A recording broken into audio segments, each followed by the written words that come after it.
Hi, everyone, and welcome back to another show. My name is Tyler, and I'm here with Matt, the founder of ORATS, an options analytics platform built on top of over 15 years of historical options data. Our dashboard is integrated with Tradier, meaning you can research and discover trades on our platform and then seamlessly send them through to your Tradier brokerage account. Today on the show, we're going to talk about valuing your options portfolio. Matt, do you want to share your screen and get us started by going over our positions from last week? Sure. Thanks, Tyler. All right. So we had an Apple. We did a long put spread and a long call spread, right around the money. Apple was 230, and we did a 230 long put spread. We paid 212 for that, and a long call spread. This was 2 weeks ago. I was traveling last week, so we didn't have a show, but we could still take a look at how Apple did with the magic of our trade finder.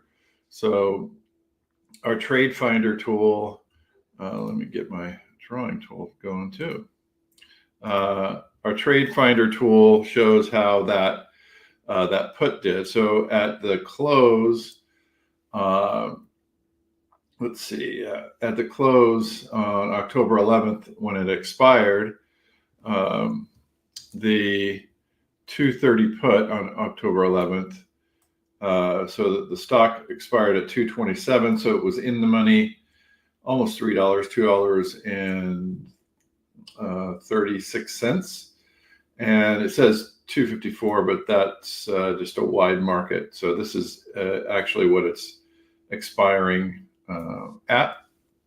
So we made a few bucks on that one, and we still have the NVIDIA trade going, and that trade is here. So it's up to 10 today and up $2,090 from when we opened the trade, Tyler. All right, that's great news. Yeah, and I think this leads us into how to use this, because the show is about how to value your portfolio. And many people would say, well, it's the mark, right? So it's, and as I just said, on that Apple trade, it's not, the mark isn't always what the true value of a call or put option is. And so what we try to do at ORATS is we try to present theoretical values in order to help not only value your portfolio, but when you're trading, you can check out what the various theoretical values are. You can compare those to your trades, and it helps you in various ways. So what I'd like to point out now is we have really 3 ways to trade. So let's go to our option scanner, because the option scanner has, it's interesting to compare. And we'll just go to NVIDIA, and we'll look at a couple of strategies. So I'm in the option scanner. I chose a symbol. I'm going to look at a short put spread and a long. I already have a long call spread. We'll do it for 2 weeks in NVIDIA, and we'll check out some of the theoretical values that we are seeing here. So first of all, let's talk about the theoretical values. The distribution theoretical value is what D stands for, and I'll show you what that means. So this particular long call spread is trading about 121, now 122, and the distribution is the way that we value a individual option or a spread that looks at the terminal values, which is this kind of green and red, and the terminal value is the value at expiration at each one of the points in our distribution. So we define a lot of these points, and we go back historically and we look at how many times, for example, NVIDIA fell within these ranges. Like NVIDIA now is 138. How often did it go up to 140.8? how often did it go up to 143.4, 10.8, or it's hard to see, but percent of the time. So then what we do is we say, well, what is the value at that point? And at expiration, you could see that the value is negative 84 for that point. So we would multiply the 10.8 times the value at expiration, and then do that for each one of the nodes, add them up, and then you get 127, which we would call the distribution theoretical value. Theoretical because it's not real, and a value because it's one way to look at the value of that spread by looking at what it's valued at each node, and each node has a probability. So the expected value calculation is just multiplying the percentage probability by the value at each point. Does that make sense so far, Tyler? Yeah, it's a good explanation of the distribution percentage. And we have more explanation on this in our university. I'll send a link in the comments. Yeah, so you could get there by going to ORATS, and you go to university, and then this will be in that link will be in the comments. Mm-hmm. So that's a distribution edge, and that's you'll notice that it's these are all pretty close. It's 126 now. The smooth edge is 124, and the mid market is 124, or excuse me, 124. So 122 at 126, and so it's continuously moving.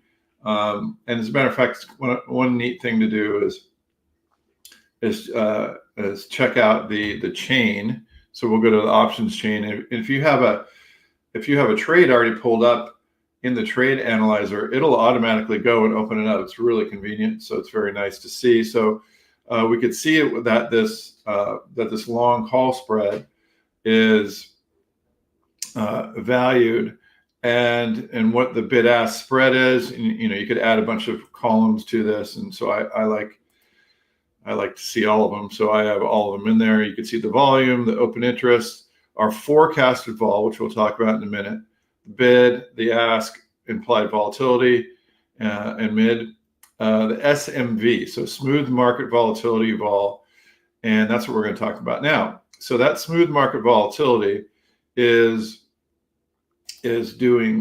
derived by us. So we will draw and maybe I'll just click on one of these. I'll click on that one. So this orange line, you can see it better when you click on it. This orange line is drawing our best fit line through the call and put, call in cyan, put in purple volatilities. So you can see that we're drawing a pretty good line through it. And over 95% of the time we were within the bid-ask spread. So this is one of the hardest things that I've done in my professional career, is to draw this line and to do all the things attached with making a smooth theoretical value.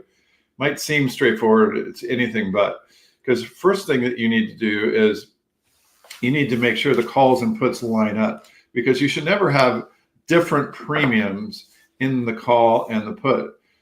Premiums being the extrinsic value. The intrinsic value is just how far in the money the call or put is, but the extrinsic value is what you need to equate to one another, the call and the put. They should never be different with put call parity.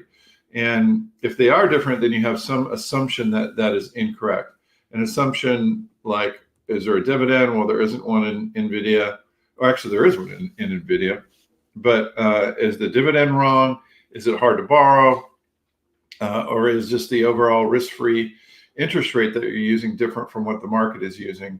And especially the participants and what they can borrow when they need to short NVIDIA, what are they paying? And that will drive that interest rate. So the first thing you do is have to line those up. And you do that with a complex process, and we have a residual yield, we call it.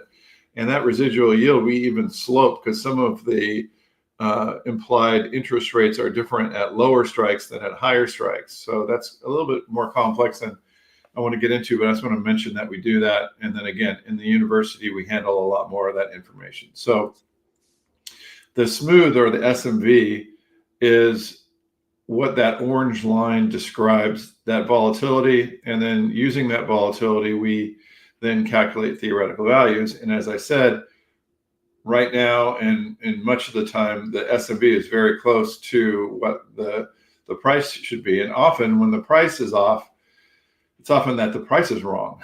Or when I say wrong, it's a wide price that's not really fairly valued. Whereas, when you draw a smooth line through all these strikes, you get a much more rational theoretical value often than when you have a very wide bid-ask spread. Now, is that clear so far?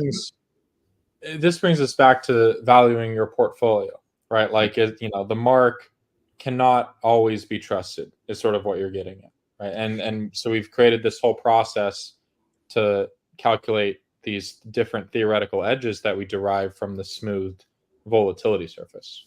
Exactly. Now, the original example was that Apple at expiration. So at expiration, the option is exercised or not exercised, and it's all intrinsic value, meaning there's no premium left at expiration. There's no time left, therefore there's no time value left, and that theoretical value should have no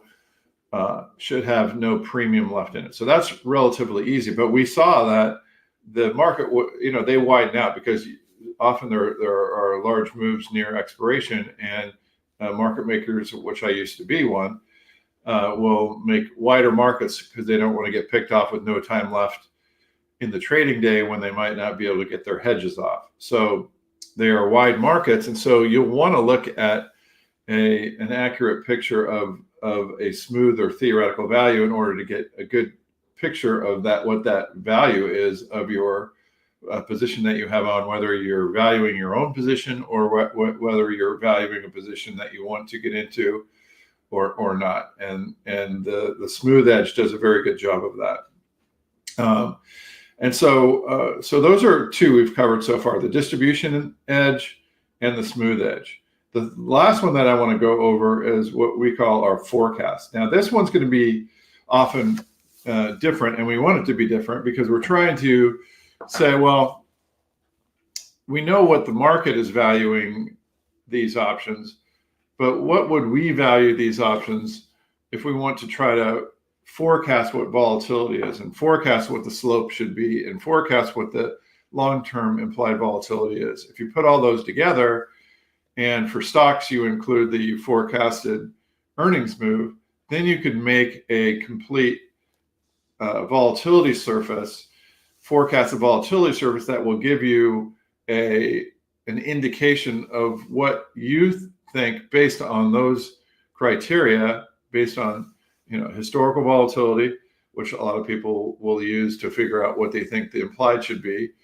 And if there's earnings coming up, it's very important to utilize that earnings move. And so we have forecasted earnings move. We have a lot of history on earnings.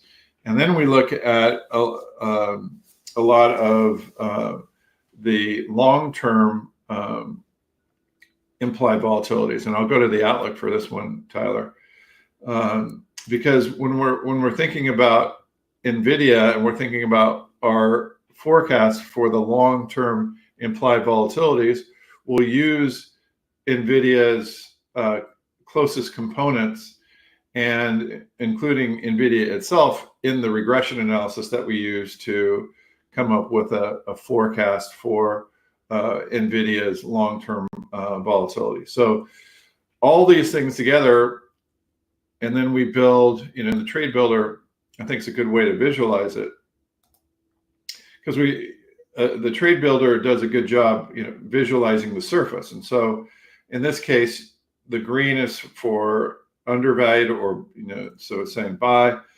The yellow is for overvalued or sell. And the kind of reddish here, the redder it gets, that's a sell more than the yellow, which is kind of neutral, actually. So that's what we talk about when we talk about our forecast. And that's actually, very subjective, but when you're trading, you want as many things as you can to look at to get some type of evaluation. Otherwise, you're kind of just trading blind. I mean, I know many people will just go on their Robinhood or whatever and trade, and they don't even know what the smooth value is. All they know is maybe the bid ask, and they sometimes don't even look at the mid price. So very important to get as many looks as you can at a particular trade value to compare against what you're buying or what you're selling. How are we doing so far, Tyler? Yeah, I mean, you make a good point. I think it's something traders need to be looking at more often.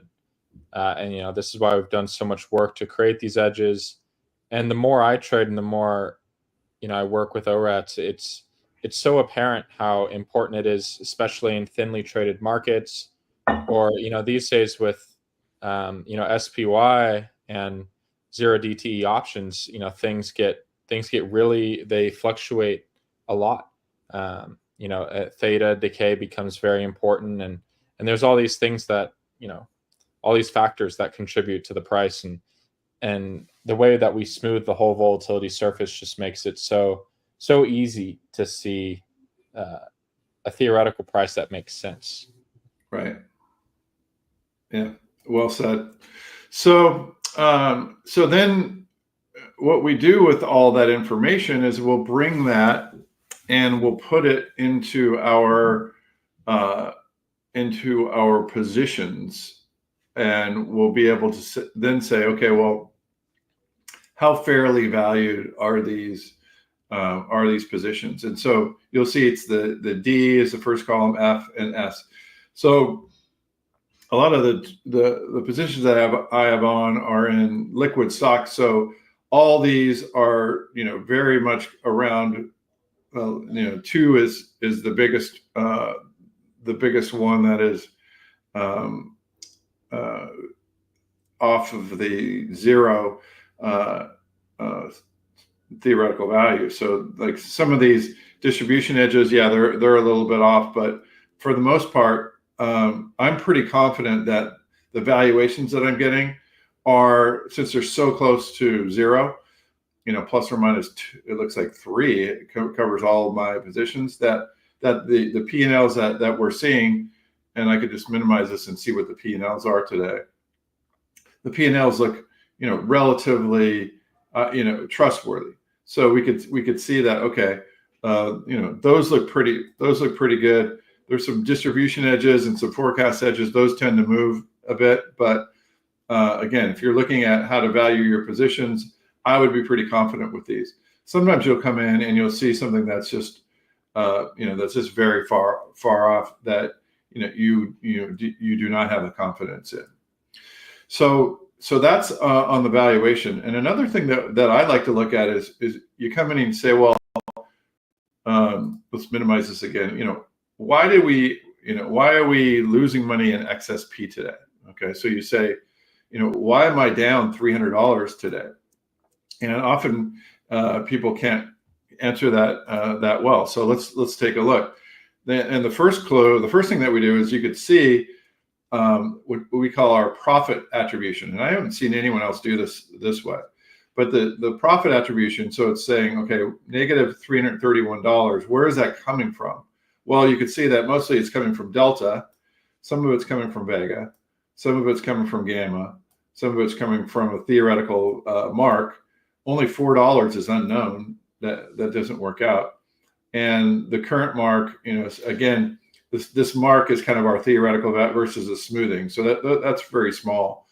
But we should have made $177 on theta, and the slope, or how the puts relate to the calls, we should have made money on. But we lost so much money on Delta that we're down today, and that's why. So Delta, clearly we came in short in this paper trading, and the stock's up. So that's a good way to tell where your profit and loss is coming from. And then I'll just minimize it again, but we had theta that we should have had for this 3 days. We should have received, what did it say, $177? Yeah, we should have received $177 in theta, but that's if everything stayed at the same price. And it looks like slope was one too. So slope is here. Let's take a look at slope here. Let me just look at something. Okay, yeah. So we're short some calls. So okay, short straddle. So the slope is, and we'll go look at the option chain to explain what slope is. So slope is how steep how steep these skews are. So for example, if these happen to be actually, they might look a little bit steep over here, but this is not really where we measure it. We measure more around the money, like around here. So this steepness factor, if can sometimes, people, this is probably the most overlooked way that you should think about your position values. Like if that changes, what's going to happen to your P&L, right? So that's pretty shallow there. Let's see in the trade builder. We'll pull up slope, and we'll see what actually happened to slope here. So slope came down quite a bit from a high number. This is actually really steep, Tyler. We've been watching slope for a while. I have a theory that slope has overall very much flattened out since zero TTEs came into existence.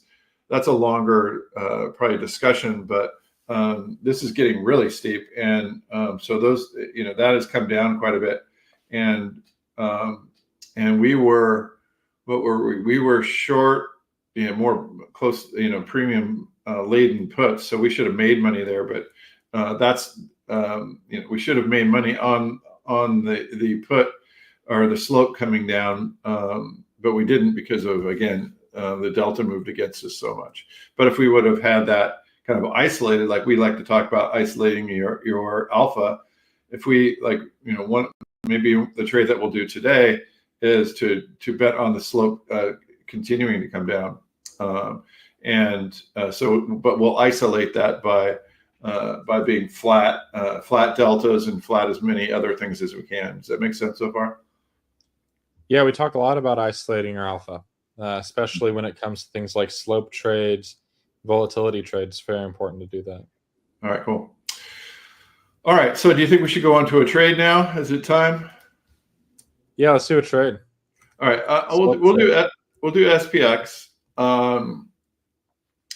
We typically start with the stock scan for this stuff, right? Right, but this is a little different here because I'm going to be looking at the slope. So I want to find, one of the steepest slopes. So you could see how slope, is this right here. This row is slope.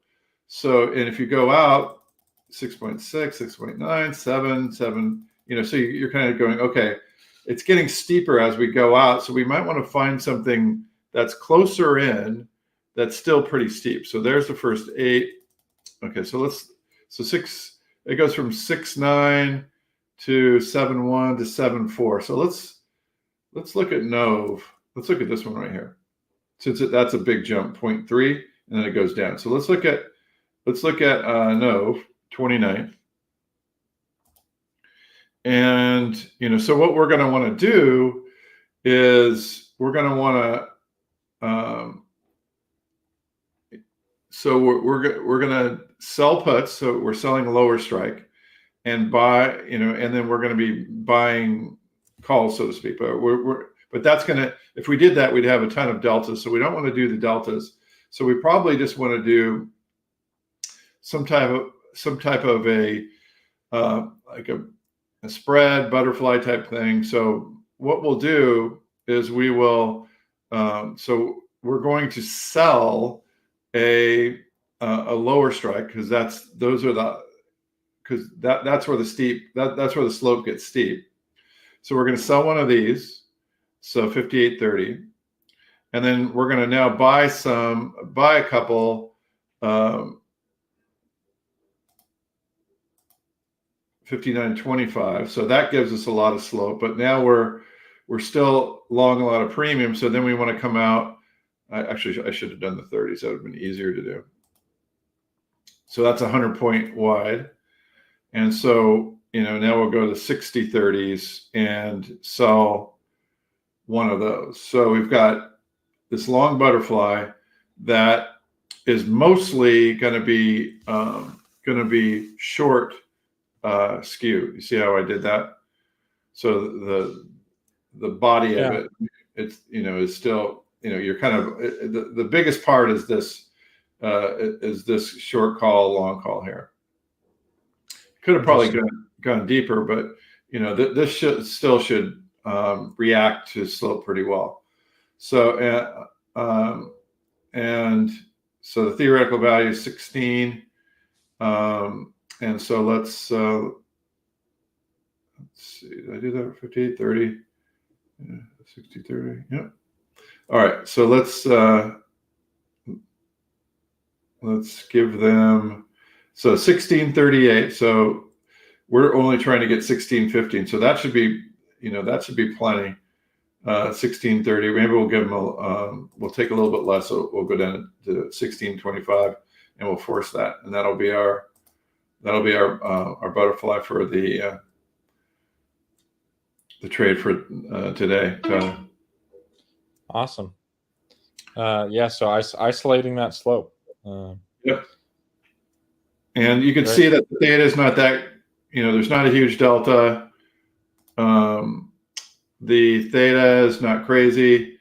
There's a bit of vega, but other than that, this is a trade that should take advantage of that slope coming in. Great. Yeah, it's I think that was a good show. We did another slope trade, and we looked at the theoretical edges and just how important they are in valuing your portfolio, and the strategies for doing that. So thank you, Matt. Again, when we started rolling out live data a few weeks ago, so you guys can trade all the stuff in Matt's positions and portfolio as all live prices. So you guys can get live prices in your dashboard. So you can trade through Tradier and several other brokers on the platform, on the ORATS platform, which is really neat.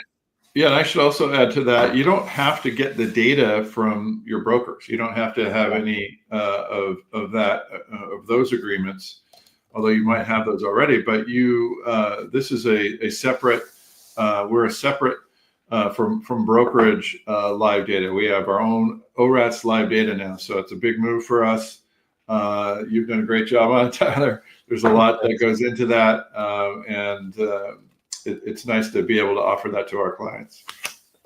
Yeah, so be on the lookout for some really cool stuff coming out from us with our data and all of our indicators and trading capabilities. We're upgrading them. Make sure to subscribe soon. Thank you, Tradier, for hosting us again, and we'll see you guys again next week.